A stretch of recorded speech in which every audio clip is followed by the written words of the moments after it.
ॐ भूर्भुवः स्वः तत्सवितुर्वरेण्यं भर्गो देवस्य धीमहि धियो यो नः प्रचोदयात्। ॐ शांति शांति शांति।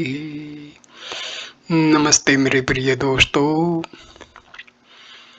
मैं आपको एक बहुत ही विशेष वीडियो दे रहा हूँ। इसमें मृत्यु के बाद हमारा क्या होता है, इस रहस्य को बहुत ही उत्तम तरीके से समझाया गया है और वर्णन किया गया है। ये वर्णन किया है भारत के एक बहुत ही प्रसिद्ध तपोनिष्ठ ऋषि, चिंतक, दार्शनिक पंडित श्री राम शर्मा जी, जो गायत्री परिवार के संस्थापक थे।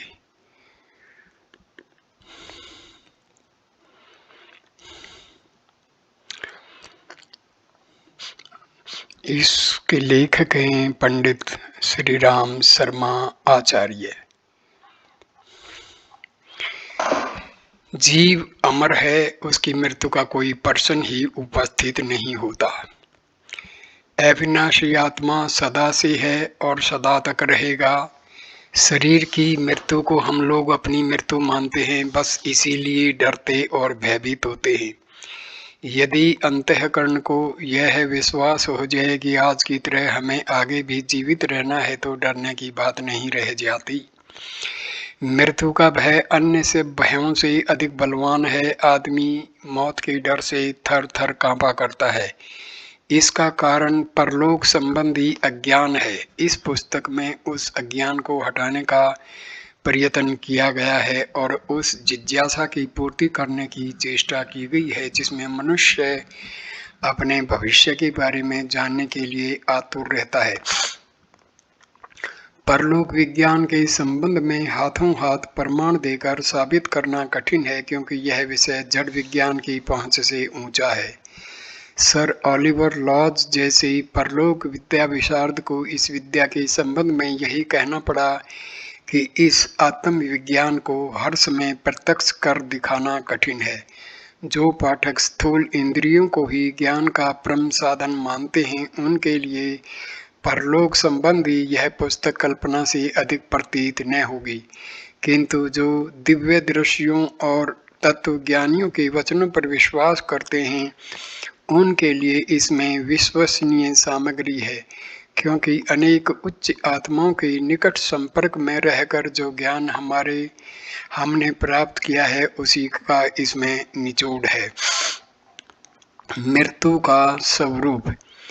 जीवन का प्रवाह अनंत है। हम अगणित वर्षों से जीवित हैं, आगे अगणित वर्षों तक जीवित रहेंगे। भ्रमवश मनुष्य यह समझ बैठा है कि जिस दिन बच्चा माता के पेट में आता है या गर्भ से उत्पन्न होता है, उसी समय से जीवन आरंभ होता है, और जब हृदय की गति बंद हो जाने पर शरीर निर्जीव हो जाता है, तो मृत्यु हो जाती है।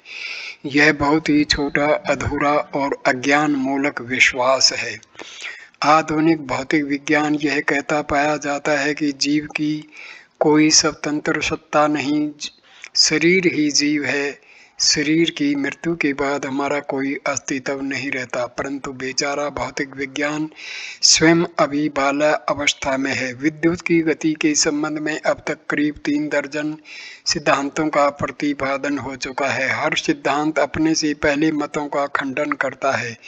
बेशक उन्होंने बिजली चलाई, दरअसल में अब तक ठीक ठीक यह निशान जाना जा सका कि वह किस प्रकार चलती है। नित्य नई सम्मति बदलने वाले जड़ विज्ञान का भौतिक जगत में स्वागत हो सकता है, पर यदि उसे ही आध्यात्मिक विषय में प्रधानता मिली, तो सचमुच हमारी बड़ी दुर्गति होगी। एक वैज्ञानिक कहता है कि शरीर ही जीव है, दूसरा मृतात्मा आश्चर्यजनक कर्तव्यों को पूरी तरह चुनौती देता है और अपने पक्ष को प्रमाणित करके विरोधियों का मुख बंद कर देता है। तीसरे वैज्ञानिक के पास ऐसे अटूट प्रमाण मौजूद हैं जिनमें छोटे छोटे अबोध बच्चों ने अपने पूर्व जन्म के स्थानों को और संबंधियों को इस प्रकार पहचाना है कि उसमें पुनर्जन्म के विषय में किसी प्रकार के संदेह की गुंजाइश ही नहीं रहती। बालक जन्म लेते ही दूध पीने लगता है। यदि पूर्व स्मृति न होती तो वह बिना सिखाए किस प्रकार यह सब सीख जाता। बहुत से बालकों में अत्यल्प अवस्था में ऐसे अद्भुत गुण देखे जाते हैं जो प्रकट करते हैं कि यह ज्ञान इस जन्म का नहीं वरन पूर्व जन्म का है। जीवन और शरीर एक वस्तु नहीं है। जैसे कपड़ों को हम यथासमय बदलते रहते हैं, उसी प्रकार जीव को भी शरीर बदलने पड़ते हैं। तमाम जीवन भर एक कपड़ा पहना नहीं जा सकता, उसी प्रकार अनंत जीवन तक एक शरीर नहीं ठहर सकता। अतः उसे बार बार बदलने की आवश्यकता पड़ती है। स्वभावतः तो कपड़ा पुराना जीर्ण शीर्ण होने पर ही अलग किया जाता है, पर कभी कभी जल जाने, किसी चीज में उलझ कर फट जाने, चूहों के काट देने या अन्य कारणों से वह थोड़े ही दिनों में बदल देना पड़ता है। शरीर साधारणतः वृद्धावस्था में जीर्ण होने पर नष्ट होता है, परंतु यदि बीच में ही कोई आकस्मिक कारण उपस्थित हो जाए तो अल्पायु में भी शरीर त्यागना पड़ता है। मृत्यु किस प्रकार होती है, इस संबंध में तत्वदर्शी योगियों का मत है कि मृत्यु से कुछ समय पूर्व मनुष्य को बड़ी बेचैनी, पीड़ा और छटपटाहट होती है, क्योंकि सब नाड़ियों में से प्राण खींचकर एक जगह एकत्रित होता है, किंतु पुराने अभ्यास के कारण वह फिर उन नाड़ियों में खिसक जाता है, जिससे एक प्रकार का आघात लगता है। यही पीड़ा का कारण है। रोग, आघात या अन्य जिस कारण से मृत्यु हो रही हो तो उससे भी कष्ट उत्पन्न होता है। मरने से पूर्व प्राणी कष्ट पाता है, चाहे वह जवान से उसे प्रकट कर सके या न जबान से उसे प्रकट कर सके या न कर सके, लेकिन जब प्राण निकलने का समय बिल्कुल पास आ जाता है तो एक प्रकार की मूर्छा आ जाती है और उस अचेतना अवस्था में प्राण शरीर से बाहर निकल जाते हैं। जब मनुष्य मरने को होता है तो उसकी तमाम समस्त बाह्य शक्तियां एकत्रित होकर अंतर्मुखी हो जाती हैं और फिर स्थूल शरीर से बाहर निकल पड़ती हैं। पाश्चात्य योगियों का मत है कि जीव का सूक्ष्म शरीर बैंगनी रंग की छाया लिए शरीर से बाहर निकलता है। भारतीय योगी इसका रंग शुभ्र ज्योति स्वरूप सफेद मानते हैं। जीवन में जो बातें भूलकर मस्तिष्क के सूक्ष्म कोष्ठकों में सुषुप्त अवस्था में पड़ी रहती हैं, वे सब एकत्रित होकर एक साथ निकलने के कारण जागृत एवं सजीव हो जाती हैं। इसलिए कुछ ही अक्षण के अंदर अपने समस्त जीवन की घटनाओं को फिल्म की तरह देखा जाता है। इस समय मन की आश्चर्यजनक शक्ति का पता लगता है। उनमें से आधी भी घटनाओं के मानसिक चित्रों को देखने के लिए जीवित समय में बहुत समय की आवश्यकता होती है, पर इन अक्षणों वह बिल्कुल ही स्वल्प समय में पूरी तरह मानव पटल पर घूम जाती हैं। इस सब का जो सम्मिलित निष्कर्ष निकलता है वह सार रूप में संस्कार बनकर मृत आत्मा के साथ हो लेता है। कहते हैं कि यह घड़ी अत्यंत ही पीड़ा की होती है। एक साथ 1000 पीछों के दंश का कष्ट होता है। कोई मनुष्य भूल से अपने पुत्र पर तलवार चला दे और वह अधकटी अवस्था में पड़ा छटपटा रहा हो तो उस दृश्य को देखकर एक सहृदय पिता के हृदय में अपनी भूल के कारण प्रिय पुत्र के लिए ऐसा भयंकर कांड उपस्थित करने पर जो दारुण व्यथा उपजती है, ठीक वैसी ही पीड़ा उसमें प्राण अनुभव करता है, क्योंकि बहुमूल्य जीवन का अक्सर उसने वैसा सदुपयोग नहीं किया जैसा कि करना चाहिए था। जीव जैसी बहुमूल्य वस्तु का दुरुपयोग करने पर उसे उस समय मर्मांतक मानसिक वेदना होती है। पुत्र के कटने पर पिता को शारीरिक नहीं मानसिक कष्ट होता है, उसी प्रकार मृत्यु के ठीक समय पर प्राणी की शारीरिक चेतनाएं तो शून्य हो जाती हैं, पर मानसिक कष्ट बहुत भारी होता है। रोग आदि शारीरिक पीड़ा तो कुछ क्षण पूर्व ही, जबकि इंद्रियों की शक्ति अंतर्मुखी होने लगती है तभी बंद हो जाती है। मृत्यु से पूर्व शरीर अपना कष्ट सह चुकता है। शरीर से या किसी आघात से शरीर और जीव के बंधन टूटने आरंभ हो जाते हैं। डाली पर से फल उस समय टूटता है जब उसका डंठल असमर्थ हो जाता है, उसी प्रकार मृत्यु उस समय होती है जब शारीरिक शिथिलता और अचेतनता आ जाती है। ऊर्ध्व रंध्रों में से अक्सर प्राण निकलता है। मुख, आंख, कान, नाक प्रमुख मार्ग हैं। दुष्ट वृत्ति के लोगों का प्राण मलमूत्र मार्गों से निकलता देखा जाता है। योगी ब्रह्मरंध्र से प्राण त्याग करता है। शरीर से जी निकल जाने के बाद वह एक विचित्र अवस्था में पड़ जाता है। घोर परिश्रम से थका हुआ आदमी जिस प्रकार कोमल शैया प्राप्त करते ही निद्रा में पड़ जाता है, उसी प्रकार मृत आत्मा को जीवन भर का सारा श्रम उतारने के लिए एक निद्रा की आवश्यकता होती है। इस नींद से जीव को बड़ी शांति मिलती है और आगे का काम करने के लिए शक्ति प्राप्त कर लेता है। मरते ही नींद नहीं आ जाती, वरन इसमें कुछ देर लगती है, प्राय 1 महीना तक लग जाता है। कारण यह है कि प्राणांत के बाद कुछ समय तक जीवन की वासनाएं प्रौढ़ रहती हैं और वे धीरे धीरे ही निर्बल पड़ती हैं।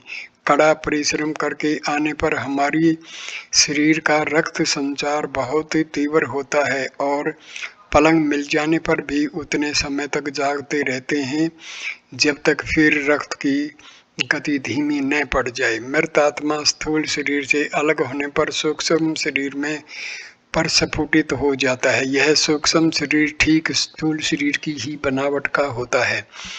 मृतक को बड़ा आश्चर्य लगता है कि मेरा शरीर कितना हल्का हो गया है। वह हवा में पक्षियों की तरह उड़ सकता है और इच्छा मात्र से चाहे जहां आ जा सकता है। स्थूल शरीर छोड़ने के बाद वह अपने मृत शरीर के आसपास ही मंडराता रहता है। मृत शरीर के आसपास प्रियजनों को रोता बिलखता देखकर वह उनसे कुछ कहना चाहता है या वापस पुराने शरीर में लौटना चाहता है, पर उसमें वह कृत कार्य नहीं होता। एक प्रेतात्मा ने बताया है कि मैं मरने के बाद बड़ी अजीब स्थिति में पड़ गया। स्थूल शरीर में और प्रियजनों में मोह होने के कारण मैं उसके संपर्क में आना चाहता था, पर लाचार था। मैं सबको देखता था पर मुझे कोई नहीं देख सकता था। मैं सबकी वाणी सुनता था पर मैं जो बड़े जोर जोर से कहता था उसे कोई भी नहीं सुनता था। इन सब बातों से कुछ तो कष्ट होता था, कुछ अपने नवीन शरीर के बारे में खुशी भी थी कि मैं कितना हल्का हो गया हूँ और कितनी तेजी से चारों ओर उड़ सकता हूँ। जीवित अवस्था में मैं मौत से डरा करता था, यहाँ मुझे डरने लायक कुछ भी बात मालूम नहीं हुई। सूक्ष्म शरीर में प्रस्फुटित होने के कारण पुराने शरीर से कुछ विशेष ममता न रही, क्योंकि नया शरीर पुराने की अपेक्षा हर दृष्टि से अच्छा था। मैं अपना अस्तित्व वैसा ही अनुभव करता था जैसा कि जीवित अवस्था में कई बार मैंने अपने हाथ पांव को हिलाया डुलाया और अपने अंग प्रत्यंगों को देखा, पर मुझे ऐसा नहीं लगा मानो मर गया हूँ। तब मैंने समझा कि मृत्यु में कुछ डरने की बात नहीं है, वह शरीर परिवर्तन की एक मामूली सुख साध्य क्रिया है। जब तक मृत शरीर की अंत्येष्टि क्रिया होती है तब तक जीव बार बार उसके आसपास मंडराता रहता है। जला देने पर वह उसी में उससे निराश होकर दूसरी ओर मन को लौटा लेता है, किंतु गाड़ देने पर वह उस प्रिय वस्तु का मोह करता है और बहुत दिनों तक उसके इर्द गिर्द फिरा करता है। अधिक अज्ञान और माया मोह के बंधन में अधिक दृढ़ता से बंधे हुए मृतक प्राय शमशानों में बहुत दिन तक चक्कर काटते रहते हैं। शरीर की ममता बार बार उधर खींचती है और वे अपने को संभालने में असमर्थ होने के कारण उसी के आसपास रुदन करते हैं। कई ऐसे होते हैं जो शरीर की अपेक्षा प्रियजनों से अधिक मोह करते हैं। वे मरघटों की बजाय प्रिय व्यक्तियों के निकट रहने का प्रयत्न करते हैं। बूढ़े मनुष्यों की वासनाएं स्वभावतः ढीली पड़ जाती हैं, इसलिए वे मृत्यु के बाद बहुत जल्दी निद्राग्रस्त हो जाते हैं। किंतु वे तरुण जिनकी वासनाएं प्रबल होती हैं, बहुत काल तक विलाप करते फिरते हैं। खास तौर से वे लोग जो अकाल मृत्यु, अपघात या आत्महत्या से मरे होते हैं, अचानक और उग्र वेदना के साथ मृत्यु होने के कारण स्थूल शरीर के बहुत से परमाणु सूक्ष्म शरीर के साथ मिल जाते हैं। इसलिए मृत्यु के उपरांत उनका शरीर कुछ जीवित, कुछ मृतक, कुछ स्थूल, कुछ सूक्ष्म सा रहता है। ऐसी आत्माएं प्रेत रूप से प्रत्यक्ष सी दिखाई देती हैं और अदृश्य भी हो जाती हैं। साधारण मृत्यु से मरे हुओं के लिए यह नहीं है कि वे तुरंत ही प्रकट हो जाएं। उन्हें उसके लिए बड़ा प्रयत्न करना पड़ता है और विशेष प्रकार का तप करना पड़ता है। किंतु अपघात से मरे हुए जीव सत्ताधारी प्रेत के रूप में विद्वान रहते हैं और उनकी विषम मानसिक स्थिति नींद भी नहीं लेने देती। वे बदला लेने की इच्छा से या इंद्रिय वासनाओं को तृप्त करने के लिए किसी पीपल के पुराने पेड़ की गुफा, खंडर या जलाशय के आसपास पड़े रहते हैं और जब अवसर देखते हैं अपना अस्तित्व प्रकट करने या बदला लेने की इच्छा से प्रकट हो जाते हैं। इन्हीं प्रेतों को कई तांत्रिक शव साधना करके या मरघट जगाकर अपना वश में कर लेते हैं और उनसे गुलाम की तरह काम लेते हैं। इस प्रकार बांधे हुए प्रेत इस तांत्रिक से प्रसन्न नहीं रहते, वरन मन ही मन बड़ा क्रोध करते हैं और यदि मौका मिल जाए तो उन्हें मार भी डालते हैं। बंधन सभी को बुरा लगता है। प्रेत लोग छूटने में असमर्थ होने के कारण अपने मालिक का हुक्म बजाते हैं, पर सर्कस के शेर की तरह उन्हें इससे दुख रहता है। आबद्ध प्रेत प्राय एक ही स्थान पर रहते हैं और बिना कारण जल्दी जल्दी स्थान परिवर्तन नहीं करते। साधारण वासनाओं वाले, प्रबुद्ध चित्त और धार्मिक वृत्ति वाले मृतक अंत्येष्टि क्रिया के बाद फिर पुराने संबंधी से रिश्ता तोड़ देते हैं और मन को समझाकर उदासीनता धारण कर लेते हैं। उदासीनता आते ही उन्हें निद्रा आ जाती है और आराम करके नई शक्ति प्राप्त करने के लिए निद्राग्रस्त हो जाते हैं। यह नींद तंद्रा कितने समय तक रहती है, इसका कुछ निश्चित समय नहीं है। यह जीव की योग्यता के ऊपर निर्भर है। बालकों और मेहनत करने वालों को अधिक नींद चाहिए, किंतु बूढ़े और आराम तलब लोगों का काम थोड़ी देर सोने से ही चल जाता है। आमतौर से 3 वर्ष की निद्रा काफी होती है। इसमें से 1 वर्ष तक बड़ी गहरी निद्रा आती है, जिससे कि पुरानी थकान मिट जाए और सूक्ष्म इंद्रियां संवेदनाओं का अनुभव करने के योग्य हो जाएं। दूसरे वर्ष उसकी तंद्रा भंग होती है और पुरानी गलतियों के सुधार तथा आगामी योग्यता के संपादन का प्रयत्न करता है। तीसरे वर्ष नवीन जन्म धारण करने की खोज में लग जाता है। यह अवधि एक मोटा हिसाब है। कई विशिष्ट व्यक्ति 6 महीने में ही नवीन गर्भ में आ गए हैं, कईयों को 5 वर्ष तक लगे हैं। प्रेतों की आयु अधिक से अधिक 12 वर्ष समझी जाती है। इस प्रकार 2 जन्मों के बीच का अंतर अधिक से अधिक 12 वर्ष हो सकता है। परलोक कैसा है? यह अन्यत्र बताया गया है कि परलोक का दूरी से कुछ भी संबंध नहीं है। एक्स किरणें एक्सरेज ठोस पदार्थों को चीरती हुई पार हो जाती हैं।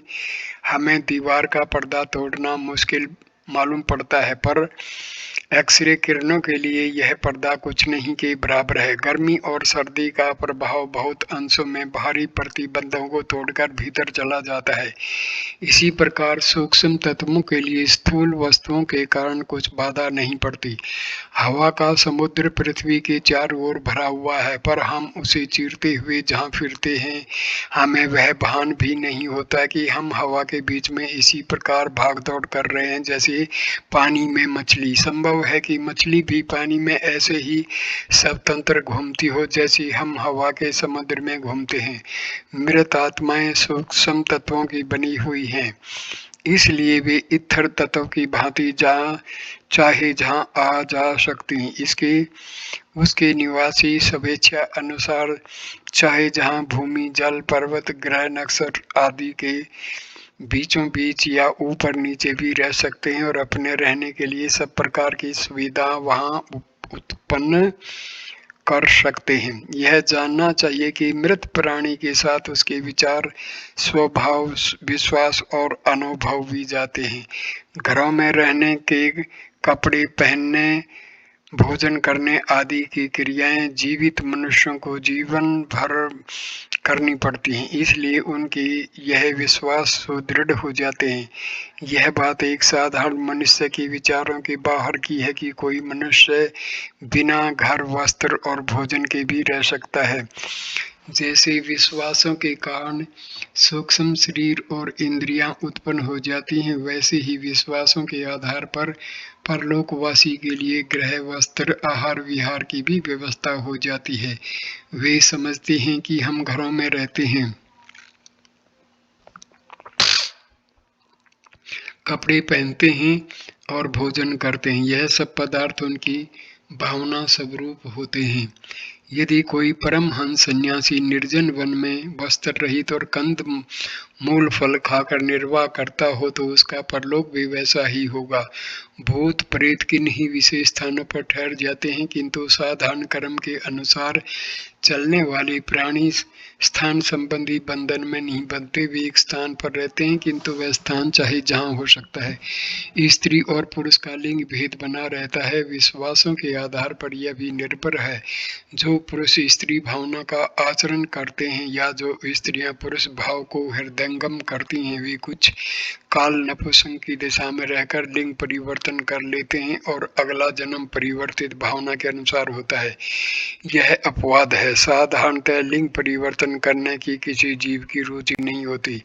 शरीर संबंधी अयोग्यताएं परलोक में हट जाती हैं और वे प्राय तरुण दशा को प्राप्त हो जाते हैं, क्योंकि यह अयोग्यताएं मन की नहीं वरन एक शरीर में भी कुछ समय की हैं। इसलिए इन शारीरिक अयोग्यताओं का मन पर अधिक प्रभाव नहीं पड़ता। परलोक में इच्छा करने पर कोई जीव किन्हीं दूसरे जीवों से मिल भी सकता है। इच्छा होने पर ही वे दूसरे परलोकवासी दिखाई देते हैं और उनसे विचार परिवर्तन करना संभव होता है। यह मिलन दो चेतनाओं का मिलन होता है। विचारों का आदान प्रदान ही हो सकता है। शरीर कोई किसी का नहीं देखता, क्योंकि परलोकवासियों के सूक्ष्म शरीर वास्तव में देखने योग्य नहीं होते। घर, कपड़े, भोजन आदि की हर जीव की अपनी कल्पना होती है, उसका देखना भी दूसरे के लिए कठिन है। स्वर्ग नरक के दुख सुख का दूसरा परिचय पाते हैं, पर यह नहीं देख सकते कि वह कुंभीपाक नरक में पड़ा हुआ है या रौरव में। स्वर्गवासी आत्माओं के शरीर में एक प्रकार का तेज होता है, जिससे उनके सुखी होने का परिचय मिलता है, पर यह जानना कठिन है कि वह हूर गरिमाओं को जन्नत में हैं या सुरपुरी में, क्योंकि यह सब भी अपनी अपनी स्वतंत्र कल्पनाएं हैं। दृश्य वस्तु इनमें से कुछ भी नहीं। मृत आत्माएं एक दूसरे से कह सुन सकती हैं, पर उनके लिए यह कठिन है कि दुख सुख में भी हिस्सा बांट सकें। कुछ आत्माएं अपने पूर्व परिचितों मृतकों के साथ रहना पसंद करती हैं और उनका एक समुदाय बन जाता है। ऐसे समुदाय नीचे लोक में ही होते हैं। उच्च लोकवासी जन्म जन्मांतरों में आकर्षित प्राणियों के साथ अपने संपर्कों का ध्यान करते हुए इन भ्रम बंधनों की व्यर्थता को समझ जाते हैं और मोहजाल से दूर रहते हुए आत्मोन्नति का एकांत प्रयत्न करते हैं। आत्माएं किसी बाड़े में या किसी अन्य शासन के अधिकार में नहीं रहती। जीवों पर उनका अंतरात्माओं का ही शासन होता है। श्राद्ध करने या स्मारक बनाने का पुण्य फल उनके करने वालों को ही प्राप्त होता है। यह दान पुण्य परलोकवासी की कुछ विशेष सहायता नहीं कर सकता, क्योंकि इन उदार कार्यों को करने में अपना कुछ हाथ थोड़े ही है। यह निश्चय है कि पुण्य फल का अदला बदला नहीं हो सकता। जो करता है वही बढ़ता है। फिर भी परलोकवासी जब यह देखता है कि मेरे पूर्व संबंधी मेरे प्रति कृतज्ञता और उपकार के भाव प्रदर्शित कर रहे हैं, तो उसे संतोष होता है। और कभी उनके वश की बात हो एवं अवसर पाए तो उस उपकार भाव का किसी अदृश्य प्रकार से बदला चुकाते हैं। अपने प्रियजनों की सहायता के लिए जो कर सकते हैं करते हैं। संबंधियों के रोने पीटने या शोक प्रदर्शन करने से मृतक को दुख होता है और उनकी शांति में बाधा पड़ती है। इसलिए उचित यह है कि मृतक के साथ मोह बंधन से घर तोड़ लिया जाए और केवल शांति की उच्च कामना की जाए।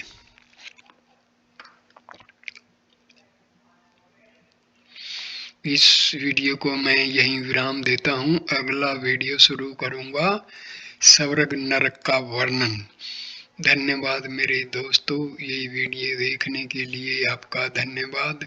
कृपा करके इस वीडियो को लाइक करना, कमेंट करना, शेयर करना और चैनल को सब्सक्राइब अवश्य करना। धन्यवाद, नमस्कार।